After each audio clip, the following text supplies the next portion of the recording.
লাতাজিদান্না আশাদ্দান-নাসি আদাওয়াতাল লিল্লাযীনা আমানু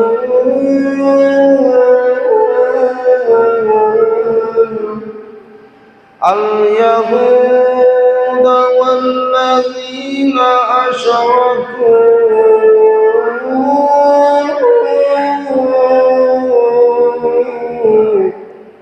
এই আয়াত আল্লাহ বলেন লা তাজিদান্না, লামে তাকিদ বা নুনে তাকিদ সকিলা দর ফেলে মুস্তাকবিল মারুফের সিগা আল্লাহ আছে, মানে তাকিদ দর তাকিদ, তাকিদের উপর তাকিদ, আল্লাহ তাআলা ডাবল তাকিদ দিয়ে বলেন হে নবী নিশ্চয় নিশ্চয় অবশ্যই অবশ্যই আপনি পাবেন লিল্লাযিনা আমানু, যারা ঈমানদার তাদের শত্রু হিসেবে, আল ইয়াহুদা ওয়াল্লাযিনা আশরাকু, যারা ইহুদি তাদেরকে 2 নাম্বার ওয়াল্লাযিনা আশরাকু, এবং যারা মুশরিক মানে মূর্তি পূজারী মানে হিন্দু মানে ইসকনেরা, ইসকন হিন্দুদের একটা প্রকার।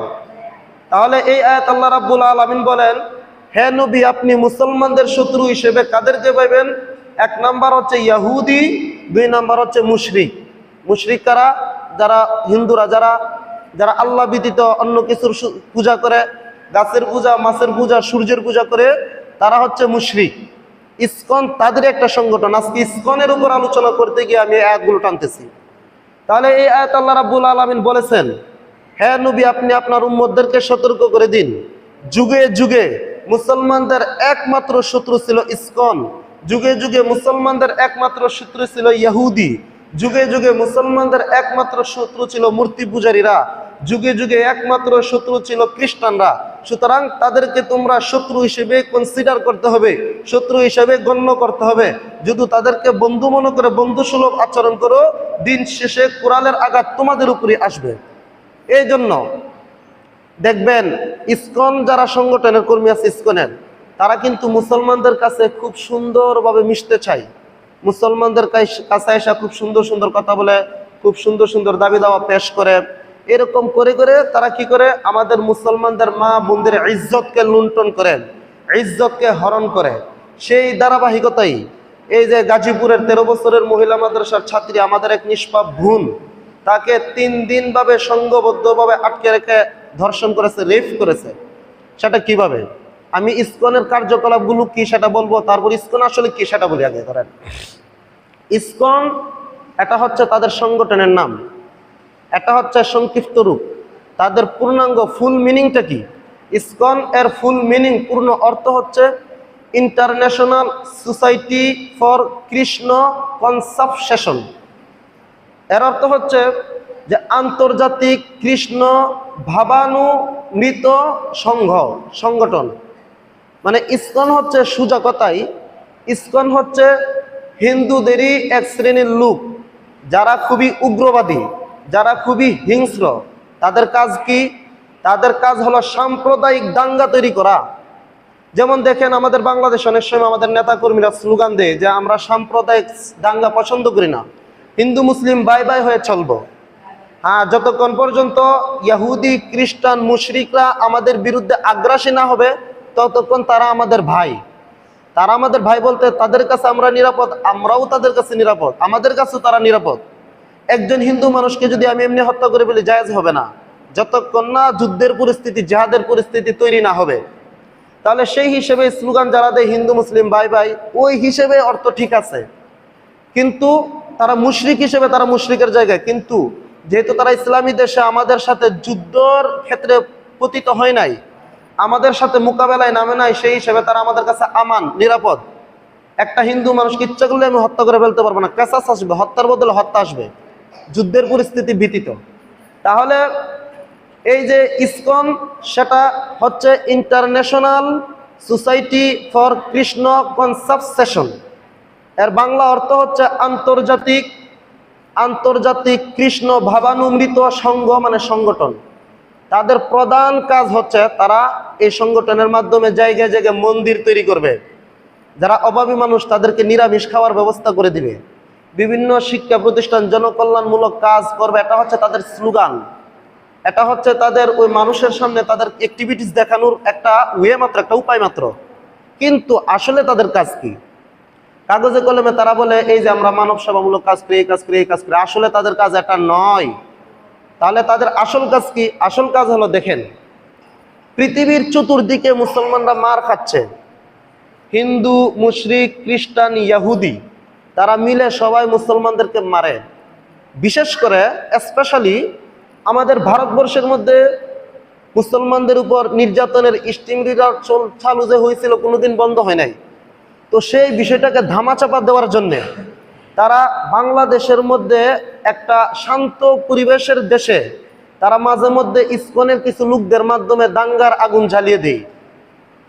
এটা কেন জ্বালায়? এটা এজন্য জ্বালায়, যেমন যখন ভারতবর্ষের মধ্যে মুসলমানদের উপর নির্যাতন হয় তখন সব মিডিয়াগুলো ফোকাস করে, তখন শুধু ভারতের মুসলমানদের নির্যাতনকে হাইলাইট করে। সেই সময়ে যেন কিছু কিছু মিডিয়াকে নিয়ন্ত্রণ করা যায় এবং ভারত থেকে মুভ করে বাংলাদেশের সংখ্যালঘুদের উপর যে নির্যাতন হয় সেটার দিকে ধাবিত করার জন্য, মনোযোগী করার জন্য তারা ইসকন নামক সংগঠনের কিছু কর্মীর মাধ্যমে মাঝে মধ্যে কিছু হত্যাকাণ্ড ঘটায়।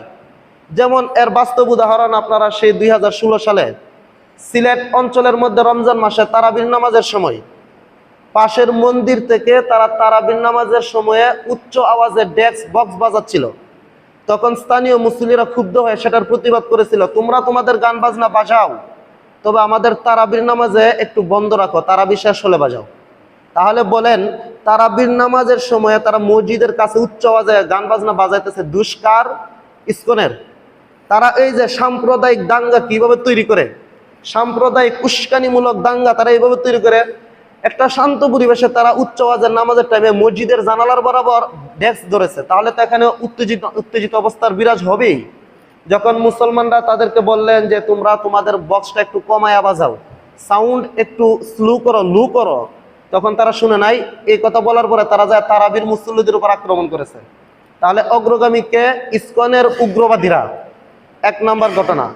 এগুলো আমি ইসকনের কর্ম অ্যাক্টিভিটিস গুলো আমি বলতেছি। 2 নাম্বার হচ্ছে ওই বছরে 2016 সালে সিলেটের একজন ইমাম সাহেবকে তারা প্রকাশ্যভাবে জবাই করে ফেলেছিল। ওই যে ইসকনের লোকেরা, ওই যে ইসকনের বিরুদ্ধে বললে তারা জবাই করে ফেলে, গুম করে ফেলে। অথচ তারা হচ্ছে 7.95% বাংলাদেশে হিন্দুদের সংখ্যা, মানে তারা মাইনরিটি, সংখ্যালঘু। তাদের এত স্পর্ধা কোথা থেকে হয়? তাহলে গেল 2 নম্বর, সিলেটের ইমাম সাহেবকে জবাই করেছে 2016 সালে। তারপরে যে কয়দিন আগের ঘটনা, টঙ্গীর খতিব সাহেব, বৃদ্ধ মানুষ, বড় আলেম, উনাকে পঞ্চগড়ের ভারতের সীমান্ত এলাকায়, মানে ভারতে পাঠিয়ে দেওয়ার জন্য সেখানে নিয়ে যাওয়া হয়েছিল। পরে পঞ্চগড়ে তার লাশ, মানে তাকে ফেলে দেয়। এই যে সে তার বিবৃতিতে বলেছে যে তারা হচ্ছে ইসকনের লোক, তারা আমাকে ভারতে প্রচার করতে চেয়েছিল কিন্তু কোনো কারণে হয়তো পারে নাই। তার মধ্যে এমন ইনজেকশন পুশ করেছে যে ইনজেকশনের কারণে উনি এখন বর্তমানে কথাই বলতে পারতেছে না। এরকম অনেক ট্রিটমেন্ট করার পরে হয়তো কথা বলতে পারবেন। তো এই কাজটাও ইসকন করেছে। তো ইসকনের কেন ওই টঙ্গীর ইমাম সাহেবকে গুম করেছিল? এই জন্য গুম করেছিল কারণ তারা ইসকনদের বিরুদ্ধে, উনি ইসকনদের বিরুদ্ধে মুখ খুলেছিল। এই জন্য আমি মনে করি ইসকনদের বিরুদ্ধে এই সাম্প্রতিক সময়ে সব ইমাম সাহেব, খতিব সাহেবদের মুখ খোলা দরকার। কারণ ইসকন কি সেটা আমরা জানি না। ইসকন কি আজকে সেই কনসেপ্ট আর ধারণা দেওয়ার জন্য আপনাদেরকে আমরা বলতেছি। ইসকন হচ্ছে একটা উগ্রবাদী হিন্দু সংগঠন। তারা অন্যান্য হিন্দুদের মতো না, তারা খুবই উগ্রবাদী, খুবই চরমপন্থা, খুবই সেকেলে। এই জন্য তারা তাদের বিরুদ্ধে কেউ বললে তাকে গুম করে ফেলবে, না হয় কি করে ফেলবে, ওই হত্যা করে ফেলবে। এই ঘটনার জের ধরেই ওই যে গাজীপুরের 13 বছরের মহিলা মাদ্রাসার এক বোন, নিষ্পাপ বোন, ছোট মানুষ, মেয়ে মানুষ, তাকে 3 দিন পর্যন্ত আটকে রেখে রেপ করেছে, ধর্ষণ করেছে। কিভাবে তারা এই ধর্ষণ কিভাবে করে? দেখেন, ইসকনদের একমাত্র হাতিয়ার হচ্ছে তারা মুসলমানদের মেয়েদেরকে বেশি কি করে টার্গেট করে। মুসলমান মেয়েদেরকে টার্গেট কেন করে? টার্গেট এই জন্য করে, তাদের একটা স্লোগান হচ্ছে নির্জীবন করো আজি এ পৃথিবীকে। নির্জীবন করা মানে কি? মুসলমান নিধন করো।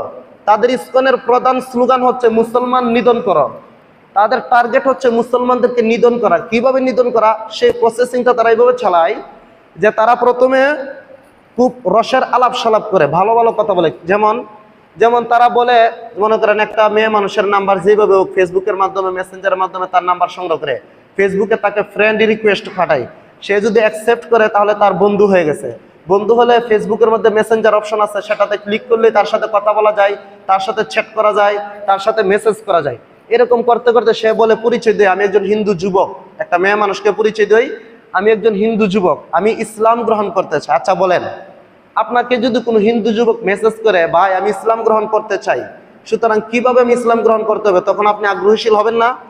আপনি আগ্রহী হবেন, বলবেন মাশাআল্লাহ, আল্লাহ তোমাকে কবুল করুক, তুমি এই কাজ করবে, এই কাজ করবে, আমাদের ইমাম সাহেব খতিব সাহেবের কাছে আসবে, উনি তোমাকে কালিমা পড়িয়ে মুসলমান ইসলাম গ্রহণ করাবেন।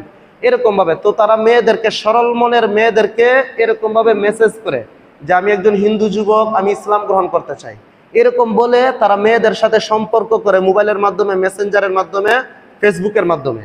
এরপরে কি করে তারা বলে আরো কিছু ফার্মপট্টিমূলক কথা বলে। তারা বলে এই যে তোমরা মহিলা মাদ্রাসার ছাত্রীরা, তোমরা যে বুরকা পরো, তোমাদের হিজাব পরা, তোমাদের বুরকা পরাটা আসলে আমাদের কাছে খুব ভালো লাগে।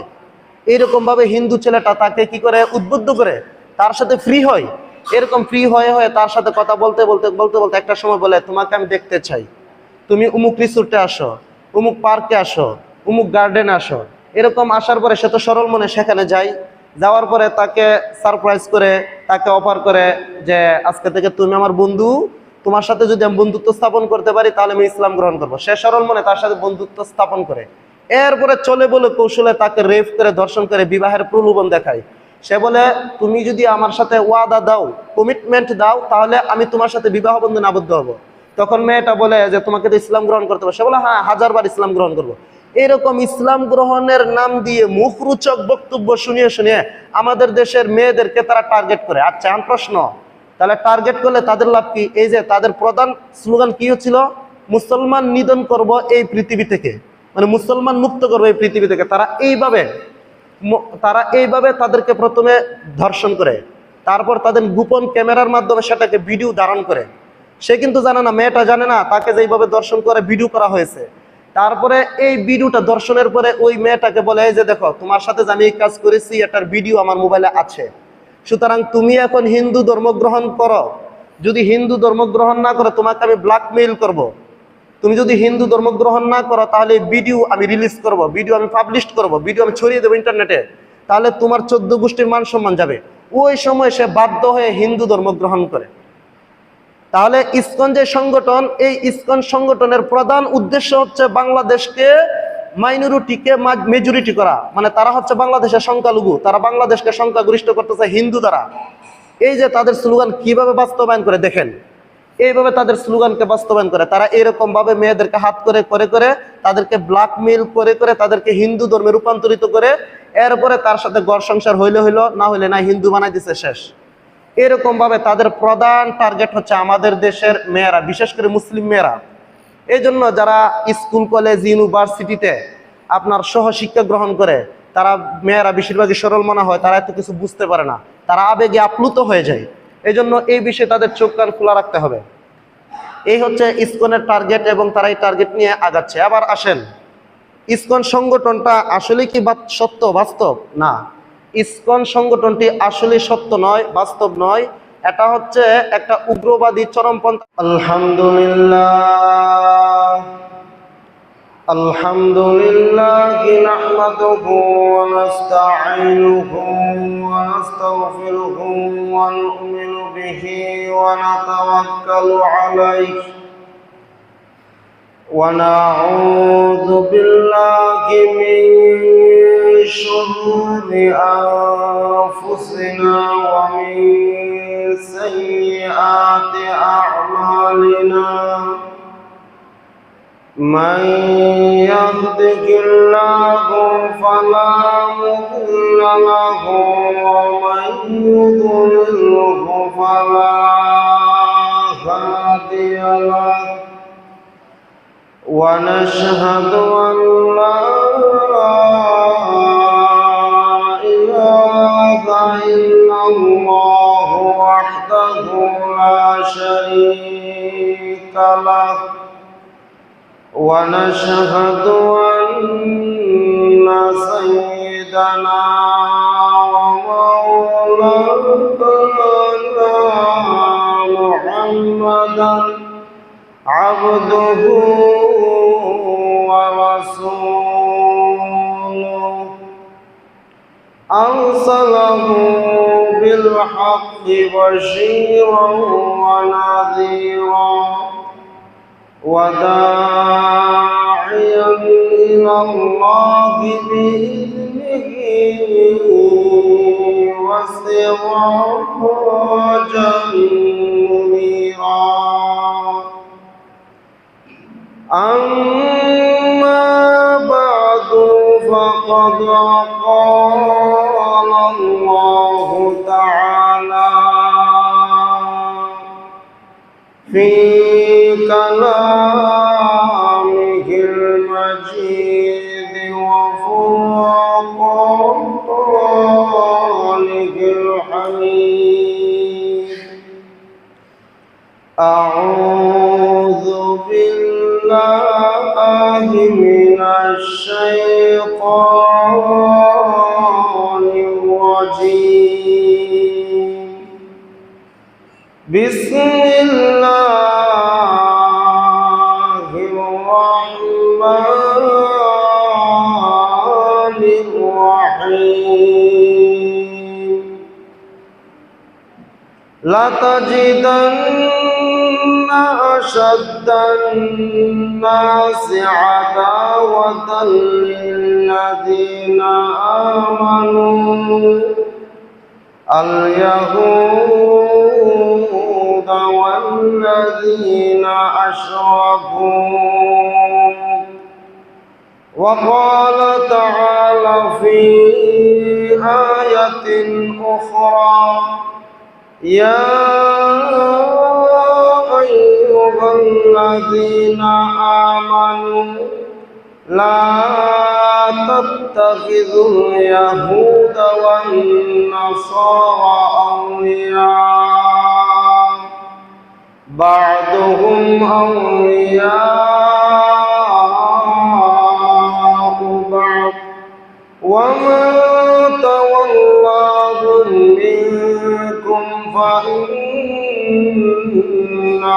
منكم إن الله لا يهدي القوم الظالمين صدق الله العظيم صلى الله على سيدنا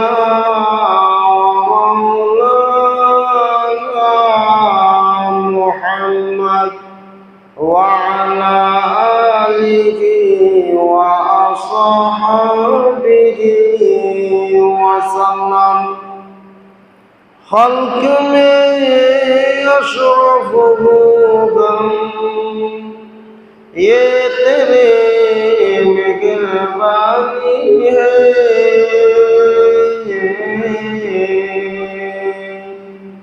उम्मते मुहम्मदी हो हम फकत ये तेरे कौम की बलागल उला बिकमालिही कशफत दुजा बिजमालिही हसनत जमीउ खिसालिही सल्लू अलैहि व आलिहि আলহামদুলিল্লাহ সমস্ত প্রশংসা মহান আল্লাহ পাক রব্বুল ইজ্জতের দরবারে জ্ঞাপন করছি, যিনি আমাদেরকে উম্মতের এই ক্রান্তি লগ্নে আল্লাহর ঘর মসজিদে আসার এবং বসার মতো তৌফিকটুকু এনায়েত করেছেন।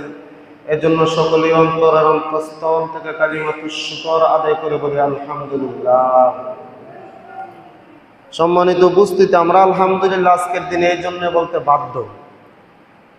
আল্লাহ তাআলা ফিতনা ফাসাদের যুগে আমাদেরকে যে এই পর্যন্ত টিকিয়ে রেখেছেন, আমরা যে পর্যন্ত ভালো আছি আমাদের অধীনস্থ মানুষদেরকে নিয়ে, আমাদের নিজেদেরকে নিয়ে, আমাদের মহিলাদেরকে নিয়ে। কারণ আপনারা সবাই সাম্প্রতিক সময়ে রিসেন্টলি অবগত আছেন, গাজীপুরের সেই মর্মাহত ঘটনা সবাই জানেন। একজন 13 বছরের মহিলা মাদ্রাসার ছাত্রী, নিষ্পাপ মাসুম বাচ্চা, তাকে রেপ করা হয়েছে, ধর্ষণ করা হয়েছে জোরপূর্বকভাবে। তো বড় আফসোস এবং পরিতাপের সহিত বলতে হয়, 18 কোটি জনতার এই দেশে 92% মুসলিম সংখ্যাগরিষ্ঠ মেজরিটি জনপদের এলাকায় 7.95% মানুষ, অর্থাৎ যাদেরকে আমরা সংখ্যালঘু হিসেবে, মাইনরিটি হিসেবে চিনে থাকি, কনসিডার করি, এই সমস্ত ব্যক্তিরা সংখ্যালঘু, হাতে গোনা কয়েকজন মানুষ, এত বড় স্পর্ধা তাদের কিভাবে হয়? তারা এত বড় সাহস কিভাবে দেখাতে পারে যে সংখ্যাগরিষ্ঠ দেশে সংখ্যালঘু হয়ে, মেজরিটির দেশে মাইনরিটি হয়ে কিভাবে এত বড় একটা স্পর্ধা দেখায়? এত বড় সাহস কিভাবে দেখাতে পারে যে মুসলমান বোন, তার উপর এরকমভাবে অমানবিক নির্যাতন করা হয়েছে, তাও আবার 13 বছরের অনুপযুক্ত একজন মেয়ে মানুষ, নিষ্পাপ মানুষ, তাকে এরকমভাবে 3 দিন আটকে রেখে নির্যাতন করেছেন সংঘবদ্ধভাবে। এটা আসলে অত্যন্ত দুঃখজনক এবং মর্মাহত। সেই বিষয়ে আজকে আলোচনা করব। আসলে এই ব্যাপারে আল্লাহ তাআলা পবিত্র কোরআনে আমাদেরকে বহু আগে কি সতর্ক করেছিলেন? আল্লাহ তাআলা কিন্তু আমাদেরকে বহু আগে সতর্ক করে দিয়েছেন তাদের ব্যাপারে, যারা মুশরিক, যারা ইহুদি, যারা খ্রিস্টান, যারা জায়নবাদী, যারা মূর্তি পূজারী, তাদের ব্যাপারে আল্লাহ তাআলা আমাদেরকে 1400 বছর আগে কোরআনে ডিক্লারেশন দিয়ে রেখেছেন, তারা হচ্ছে এমন। এই জন্য আমরা যদি আমাদের শত্রুদেরকে বুঝতে ভুল করি, তাহলে দিন শেষে আমাদেরই ক্ষতি হবে। এই জন্য সময় থাকতে শত্রুদেরকে চিনতে হয়। আল্লাহ তাআলা সূরাতুল মায়েদার মধ্যে বলেন, লা তাজিদান্না আশাদ্দান নাসি আদাওয়াতান লিল্লাযীনা আমানু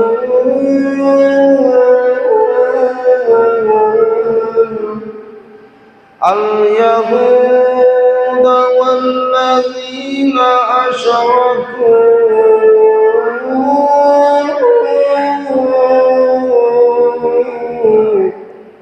এই আয়াত আল্লাহ বলেন লা তাজিদান্না, লামে তাকিদ বা নুনে তাকিদ সকিলাতর ফেলে মুস্তাকবিল মারুফের সিগা আল্লাহ আছে, মানে তাকিদ দর তাকিদ, তাকিদের উপর তাকিদ, আল্লাহ তাআলা ডাবল তাকিদ দিয়ে বলেন, হে নবী নিশ্চয় নিশ্চয়, অবশ্যই অবশ্যই আপনি পাবেন লিল্লাযিনা আমানু, যারা ইমানদার তাদের শত্রু হিসেবে, আল ইয়াহুদা ওয়াল্লাযিনা আশরাকু, যারা ইহুদি তাদেরকে 2 নাম্বার, ওয়াল্লাযিনা আশরাকু, এবং যারা মুশরিক মানে মূর্তি পূজারী, মানে হিন্দু, মানে ইসকনেরা, ইসকন হিন্দুদের একটা প্রকার।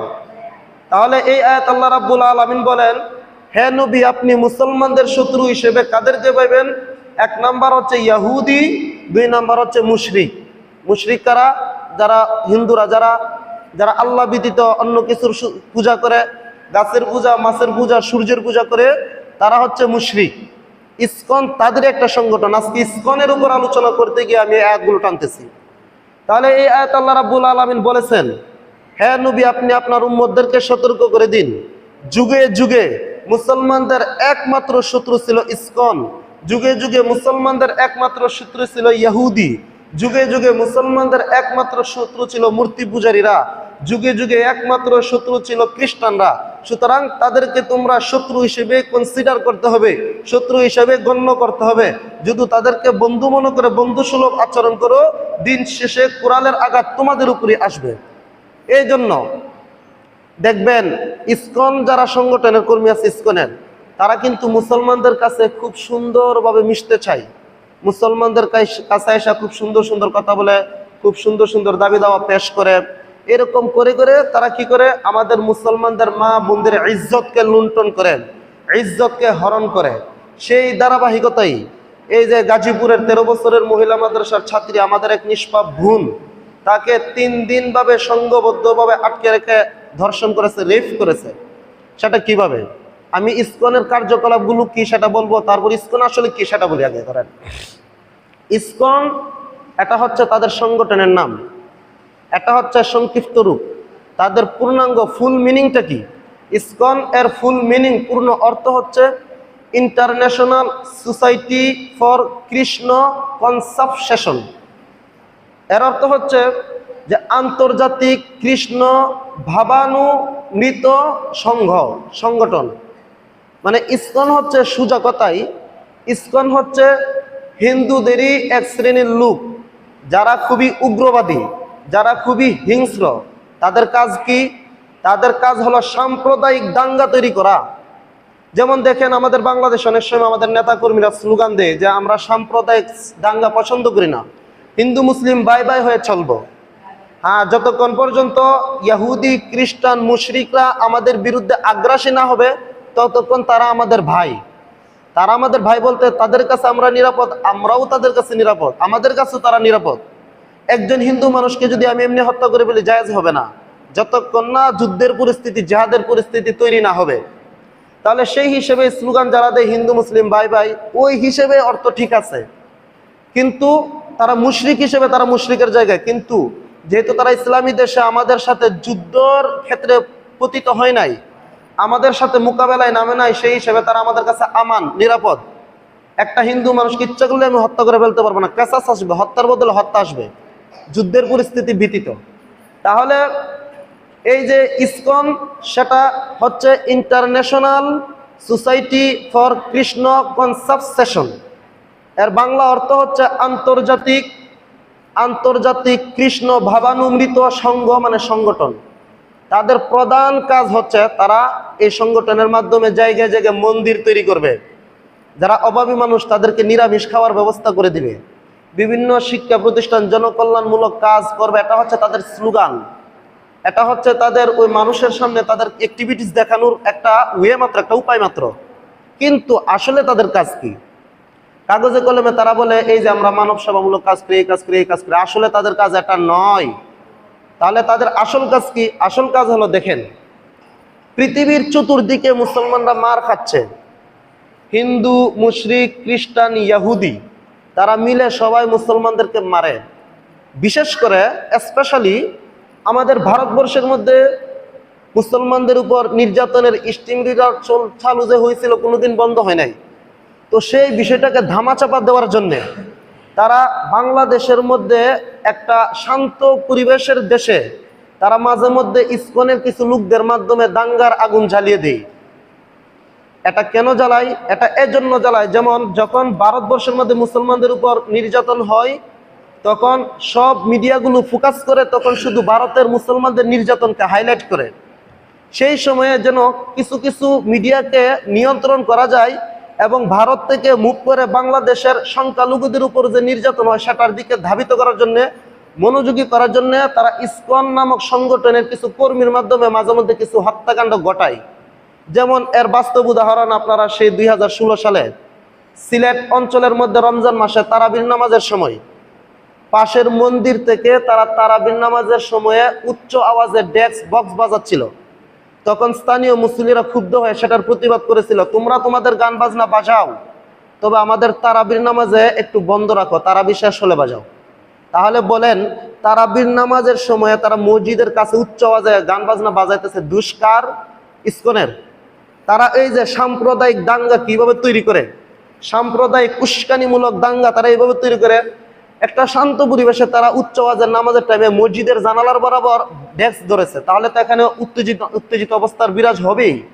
যখন মুসলমানরা তাদেরকে বললেন যে তোমরা তোমাদের বক্সটা একটু কমায়া বাজাও, সাউন্ড একটু স্লো করো, লো করো, তখন তারা শুনে নাই। এই কথা বলার পরে তারা যায় তারাবির মুসল্লিদের উপর আক্রমণ করেছে। তাহলে অগ্রগামীকে ইসকনের উগ্রবাদীরা, এক নাম্বার ঘটনা। এগুলো আমি ইসকনের কর্ম অ্যাক্টিভিটিসগুলো আমি বলতেছি। 2 নাম্বার হচ্ছে ওই বছরে 2016 সালে সিলেটের একজন ইমাম সাহেবকে তারা প্রকাশ্যভাবে জবাই করে ফেলেছিল।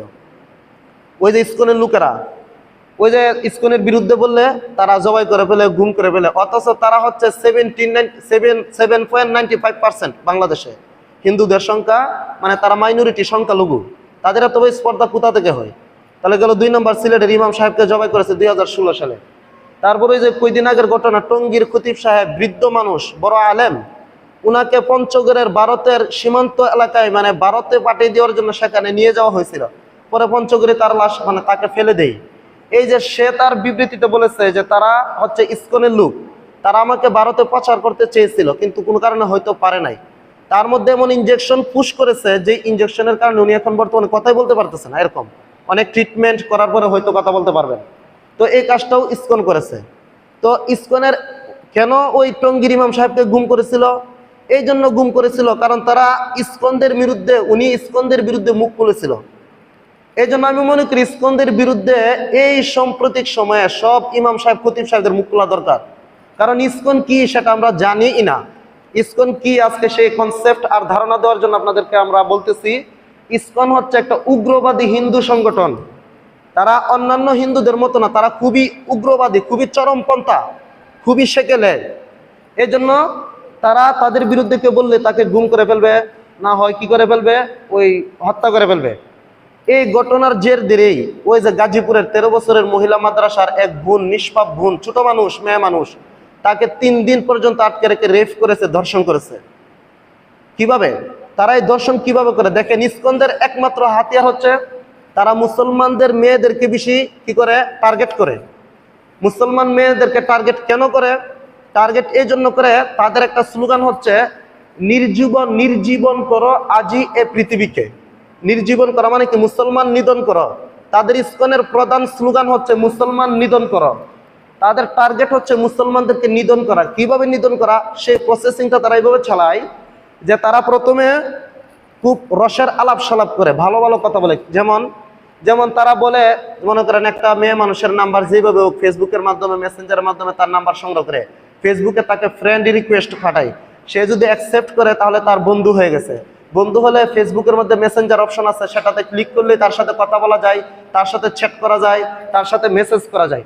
এরকম করতে করতে সে বলে, পরিচয় দেয় আমি একজন হিন্দু যুবক।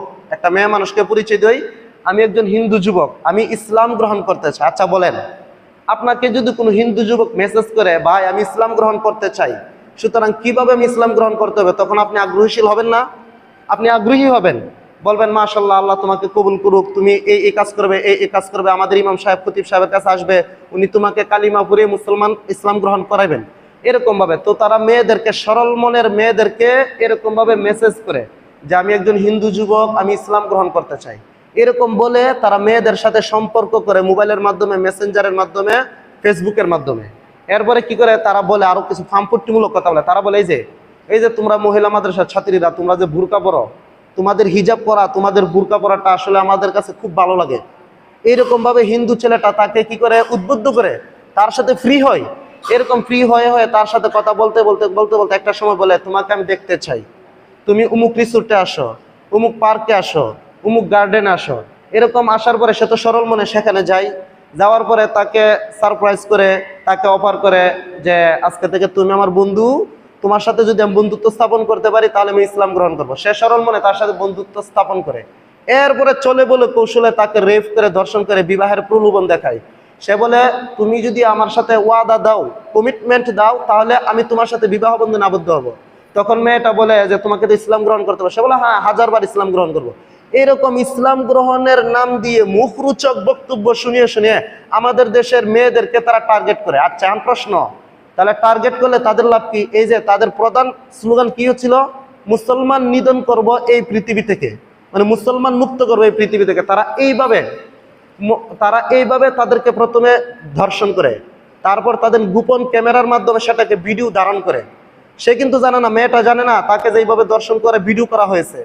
তারপরে এই ভিডিওটা দর্শনের পরে ওই মেয়েটাকে বলে, এই যে দেখো তোমার সাথে আমি এই কাজ করেছি, এটার ভিডিও আমার মোবাইলে আছে, সুতরাং তুমি এখন হিন্দু ধর্ম গ্রহণ করো। যদি হিন্দু ধর্ম গ্রহণ না করো তোমাকে আমি ব্ল্যাকমেইল করব। তুমি যদি হিন্দু ধর্ম গ্রহণ না করো তাহলে ভিডিও আমি রিলিজ করব, ভিডিও আমি পাবলিশ করব, ভিডিও আমি ছড়িয়ে দেবো ইন্টারনেটে, তাহলে তোমার 14 গোষ্ঠীর মান সম্মান যাবে। ওই সময় সে বাধ্য হয়ে হিন্দু ধর্ম গ্রহণ করে। তাহলে ইসকন যে সংগঠন, এই ইসকন সংগঠনের প্রধান উদ্দেশ্য হচ্ছে বাংলাদেশকে মাইনরিটিকে মেজরিটি করা। মানে তারা হচ্ছে বাংলাদেশের সংখ্যালঘু, তারা বাংলাদেশকে সংখ্যাগরিষ্ঠ করতে চায় হিন্দু দ্বারা।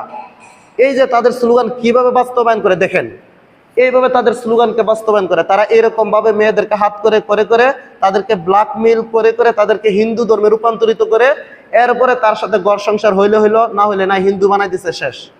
এরকম ভাবে তাদের প্রধান টার্গেট হচ্ছে আমাদের দেশের মেয়েরা, বিশেষ করে মুসলিম মেয়েরা। এই জন্য যারা স্কুল, কলেজ, ইউনিভার্সিটিতে আপনার সহশিক্ষা গ্রহণ করে, তারা মেয়েরা বেশিরভাগই সরল মনা হয়, তারা এত কিছু বুঝতে পারে না, তারা আবেগে আপ্লুত হয়ে যায়। এই জন্য এই বিষয়ে তাদের চোখ কান খোলা রাখতে হবে। এই হচ্ছে ইসকনের টার্গেট এবং তারা এই টার্গেট নিয়ে আগাচ্ছে। আবার আসেন, ইসকন সংগঠনটা আসলে কি সত্য, বাস্তব না? ইসকন সংগঠনটি আসলে সত্য নয়, বাস্তব নয়।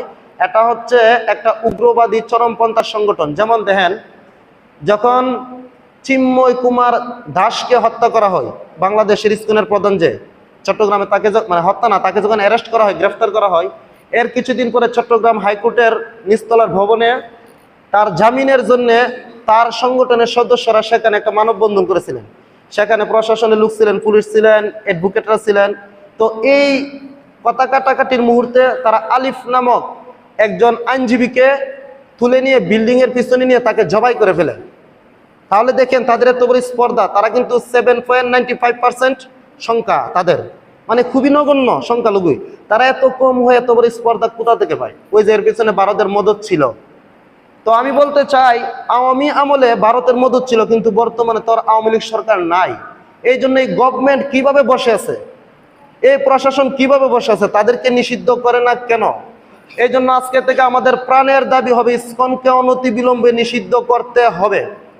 এখনই যদি আমরা সতর্ক না হয়, তাহলে সেই দিন বেশি দূরে নয়।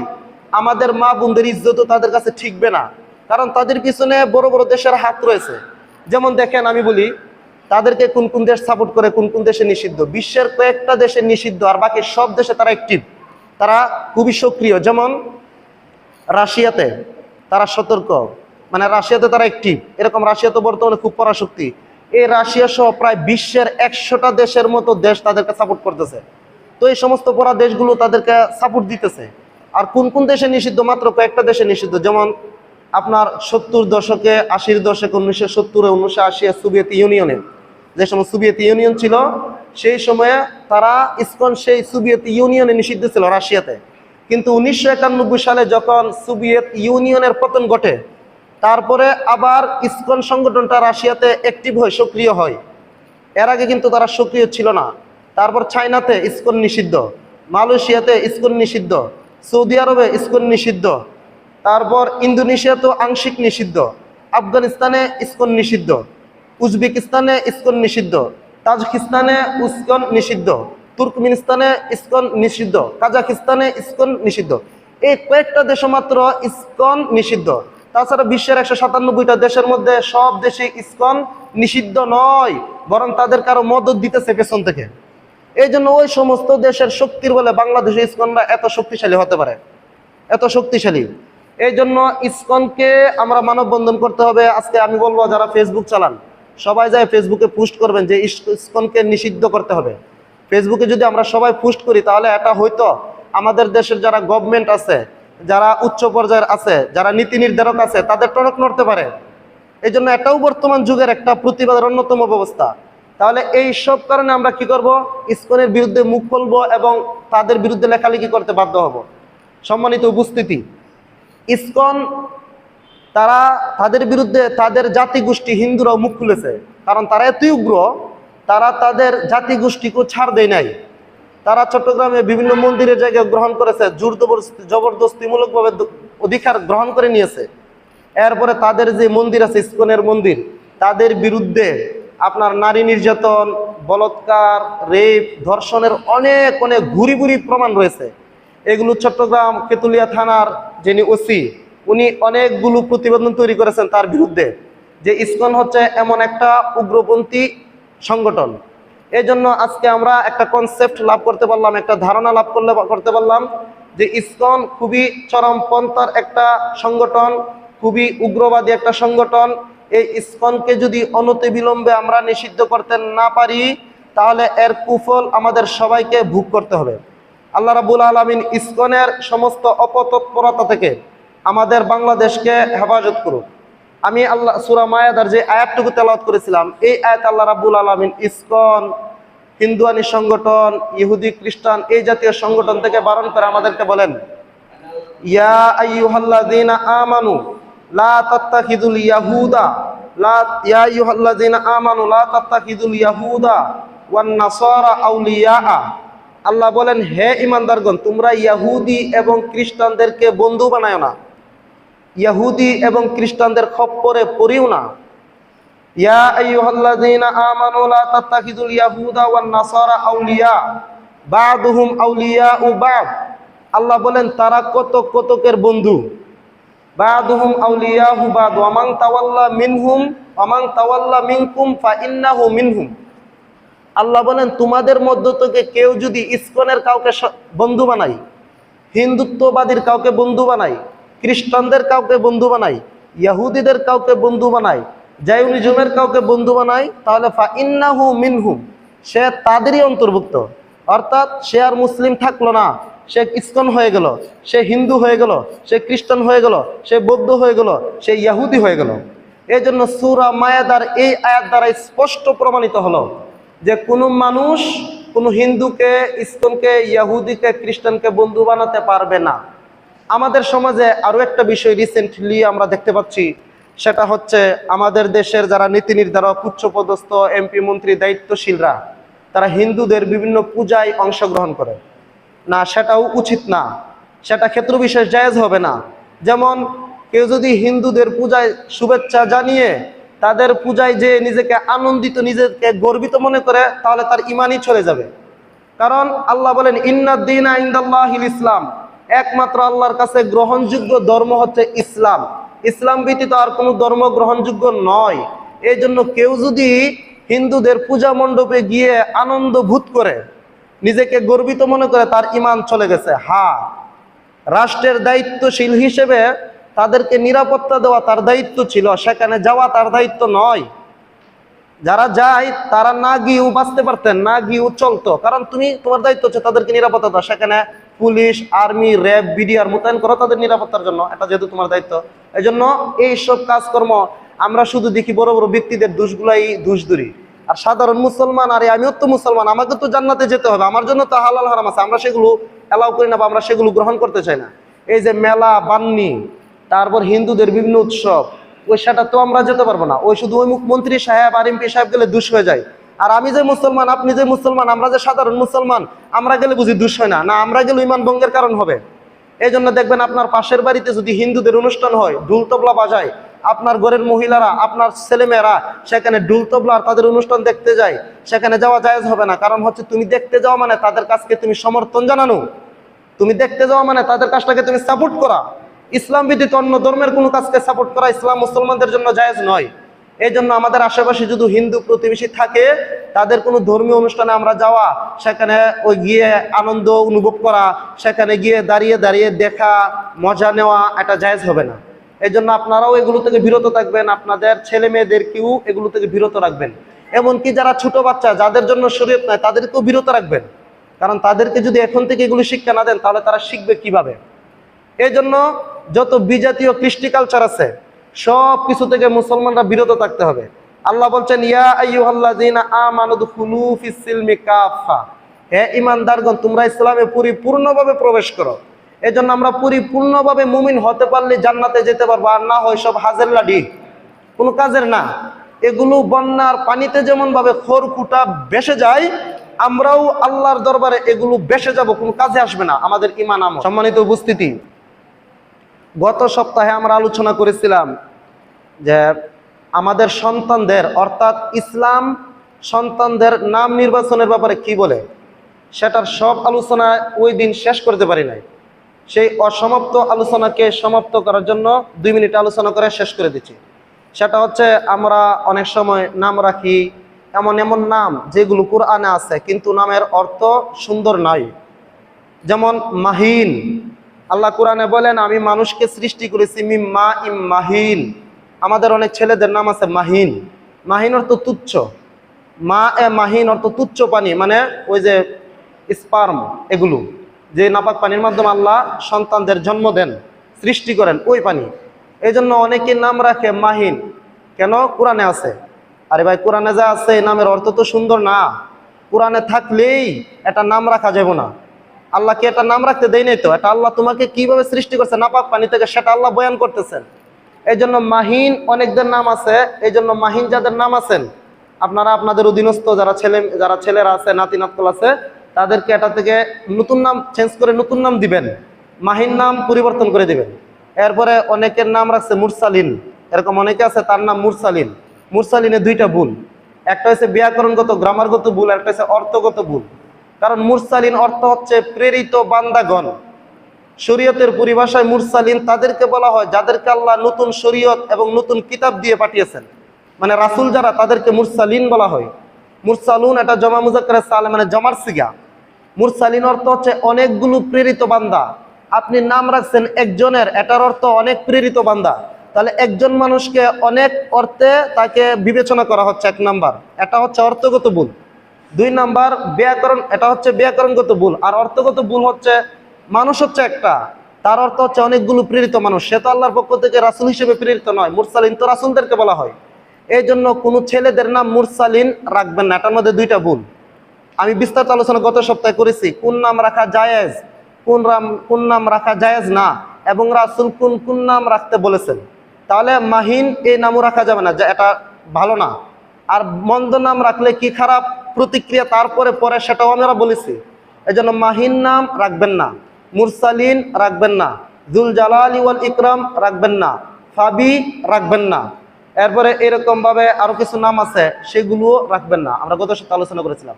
আর একটা হাদিস ওই সপ্তাহে আলোচনা করেছিলাম, অর্থটা বলতে পারি না সমারোহ। সেটা হচ্ছে রাসূল বলেন, আহাব্বুল আসমাই ইলাল্লাহি আব্দুল্লাহ ওয়া আব্দুর রহমান ওয়া আসদাকুহা হারিসুন ওয়া হাম্মাম। আমরা সবাই জানি আল্লাহর কাছে সবচেয়ে প্রিয় নাম হচ্ছে আব্দুল্লাহ এবং আব্দুর রহমান। এরপরে রাসূল বলেন সবচেয়ে সত্যবাদী নাম হচ্ছে হারিসুন ওয়া হাম্মাম। হারিসুন অর্থ হচ্ছে কাজ কারনেওয়ালা, যে কাজ করে সবসময়। এটা হচ্ছে সবচেয়ে সত্যবাদী নাম। সবচেয়ে সত্যবাদী কিভাবে? কারণ হচ্ছে পৃথিবীতে এমন কোনো মানুষ নাই যে সবসময় একটা না একটা কাজে ব্যস্ত না থাকে। এই জন্য সবচেয়ে সত্যবাদী নাম হচ্ছে হারেস। এই জন্য আপনারা যদি নাম তালাশ করে না পান, তাহলে হারেস এই নামটাও রাখতে পারেন। আর একটা হচ্ছে হাম্মাম। হাম্মাম অর্থ ইচ্ছা পোষণকারী। পৃথিবীতে এমন কোনো মানুষ নাই যে একটা না একটা ইচ্ছা পোষণ না করে। এই জন্য হাম্মাম রাসূল বলেছেন, সার্টিফিকেট দিয়েছেন, এই নাম হচ্ছে সবচেয়ে বেশি সত্যবাদী নাম। এরপরে রাসূল বলেন, ওয়া আকবাহুহা হারবুন ওয়া মুররা। আর সবচেয়ে আল্লাহর কাছে নিন্দনীয় নিকৃষ্ট নাম হচ্ছে হারব এবং মুররা। হারব অর্থ যুদ্ধ। আপনি আপনার ছেলের নাম হারবুন রাখছেন, তাহলে কি হলো? সারা বছর যুদ্ধ করবো, মারামারি করবো, এই ছেলে আর কোনোদিন মানুষ হইব না। এই জন্য এইসব নাম রাখবেন না। আর কাছে মুররা, মুররা অর্থ তিক্ত। এই নাম রাখলে এর মধ্যে তিক্ত একটা মেজাজ তৈরি হবে, খিটখিটে মেজাজ। কথা বলার আগে কি হবে, চটে যাবে, রাগে যাবে। এরকম নাম রাখা যাবে না। এই যে এক লোকের নাম রাখছে, এক ছেলের নাম রাখছে ব্রাশ, আর এক মেয়ের নাম রাখছে ফায়ার। যখন বলছে এই ব্রাশ ফায়ার এদিকে আসো, তখন কিন্তু লোকের একটু দূর মারবো, বুঝছেন? কারণ হচ্ছে ব্রাশ ফায়ার মানে করা কি, ওই যে একজনকে ব্রাশ ফায়ার করা, দুনিয়া থেকে বিদায় করে দেওয়া। এই জন্য এই নামগুলো রাখা যাবে না। আরো নামের আলোচনা আছে। আল্লামা ইবনুল কাইয়্যিম জাওযী রাহিমাহুল্লাহ মিফতাহু দারিস সাআদা নামক কিতাবের মধ্যে খুব চমৎকার আলোচনা করেছেন যে নামের ব্যাপারে আসলে আমরা কি ভুল করি।